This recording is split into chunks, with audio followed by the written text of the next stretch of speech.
May I too thank the noble Lord Richard, for his introduction to the debate today and for his chairmanship of the Joint Committee. My Lords, his stamina and his determination were both fully tested in his chairmanship of what was a very diverse and a very opinionated group of parliamentarians. My Lords, I declare an interest, not only as a member of that committee, but also as one of the signatories to the alternative report. My Lords, there were 12 of us, just one short of half the Joint Committee. And our group of 12 was also diverse, with MPs and peers from both Labour and Conservative parties, and with crossbench and episcopal support. Some of us supported a fully elected second chamber, others did not. But the crucial and fundamental starting point on which we all agreed was that the draft bill and white paper offer a misleading prospectus for change. And from the start, reading them, it is apparent. The introduction to the white paper, strongly emphasised by the Deputy Prime Minister in his evidence, says, "It is important that those who make the law of the land should be elected by those to whom those laws apply."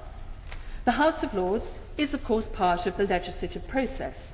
We scrutinise legislation. We suggest amendments to the Commons. But every single decision that goes into law is ultimately a Commons decision. When I was a young civil servant, I was told that is why the Commons vote aye and no, and why we in the Lords vote only content and not content. The lawmakers, the ultimate decision takers, are the Commons because they are elected. Another questionable premise is set out in the summary of proposals which deals with powers. The summary says that it is proposed to elect the Lords without changes to the fundamental relationship with the Commons, which it claims rests partly on the Parliament Acts and on Commons financial privilege. My Lords, Commons primacy rests on the simple fact that the Commons is elected and we are not. Erskine May makes this absolutely plain in the section that deals with power and jurisdiction of Parliament. On primacy, Erskine May says, "The dominant influence enjoyed by the House of Commons within Parliament may be attributed principally to its status as an elected assembly, the members of which serve as the chosen representatives of the people." And on financial privilege, it says, "As such, the House of Commons possesses the most important power vested in any branch of the legislature, the right of imposing taxes upon the people and voting money for public service." Moreover, the preamble to the Parliament Act 1911 states that the Act was necessary because the Lords was not constituted as, quote, on a, quote, popular basis, that is, not elected. Once the Lords is elected, the reasons for the Parliament Act is eroded because both houses will be constituted on a popular basis and contain, as Erskine May says, the chosen representatives of the people.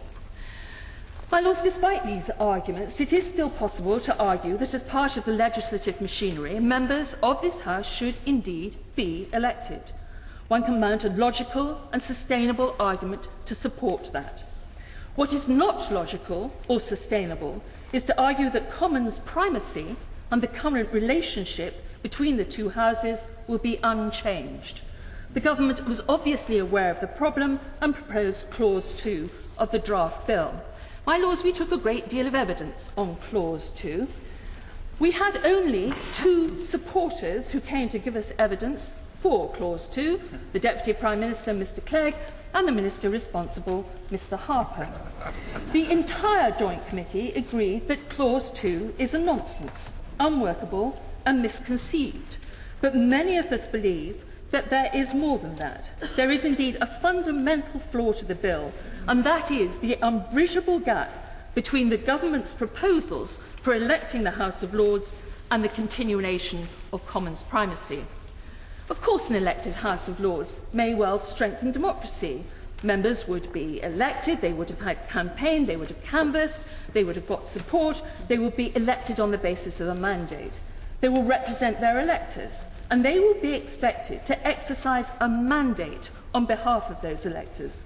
My Lords, the government seems to think that democracy is solely about elections.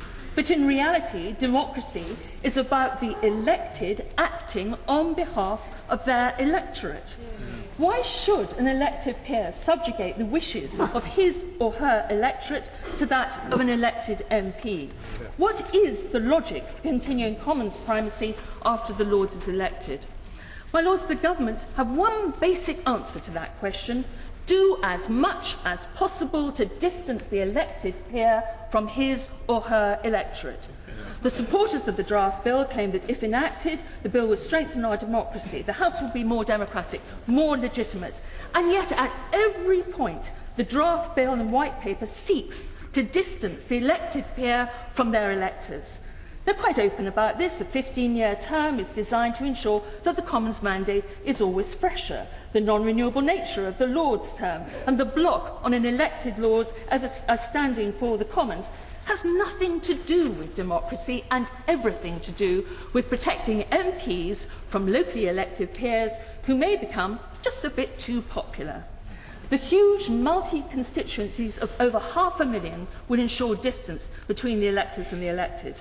My Lords, these measures are not going to achieve their ends, that is, the end of protecting the Commons, nor are they anything like as democratic as they should be. Elected peers with a 15-year term representing over 500,000 voters will be alongside MPs with 5-year terms and constituencies of about 76,000. A peer entrenched for 15 years, representing 500,000, possibly elected by thousands more than the local MP, will that peer have less weight or more weight than the local MP? Second, my Lords, there is little or no accountability in this system, self-evidently. At one point in the discussions on the Joint Committee, I was told that this is not about accountability. My Lords, I may be wrong, but I thought accountability was part and parcel of a modern democracy. My Lords, the truth is that the noble lady, Baroness Scott, is quite right. Of course we need reform. Personally, I support the sort of reform put forward by the noble Lord Steele and the noble lady, Baroness Symons, and we could take that forward now. But then we need to turn to the much bigger and more serious question of House of Lords elections. Electing the Lords will change the political and constitutional landscape of this country. It will affect the Scottish Parliament, the Welsh and Northern Irish assemblies. It will demand serious consideration of electoral systems, including indirect elections. But above all, my Lords, it needs an honest and a clear determination of what the new relationship between the two houses will be. And to do that, we need to do two things. First, reconvene the Joint Committee on Conventions, originally chaired by my noble friend Lord Cunningham. The Deputy Prime Minister says that the conventions will evolve. My Lords, we can't run a country on a, well, let's see what happens basis. That would be constitutionally disastrous and utterly irresponsible. My Lords, no government worth its salt should even contemplate doing so. And the second is, of course, to set up a properly comprehensive constitutional convention to work through all the questions that need answers. I know what the opponents say on this. They say it's a kicking for the long grass. But really, my Lords, that is such a feeble answer to a really serious question. A constitutional convention is the responsible and sensible way of resolving the huge questions that the supporters of the bill have so conspicuously failed to answer themselves.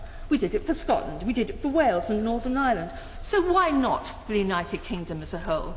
Why should our constitutional settlement be treated with any less care, any less respect than those of our constituent parts? Yes, of course, it's political decisions that are needed on this, but we do need to do so much more than that, to hear from the people of this country what they think. So ultimately, we do need a referendum, and I understand why the Liberal Democrats are so opposed. The AD vote must have been a terrible shock to them. But they argue, and the noble Lord, the Leader of the House, had argued, that there's no need for a referendum because all three parties at the 2010 election supported the election of the House of Lords.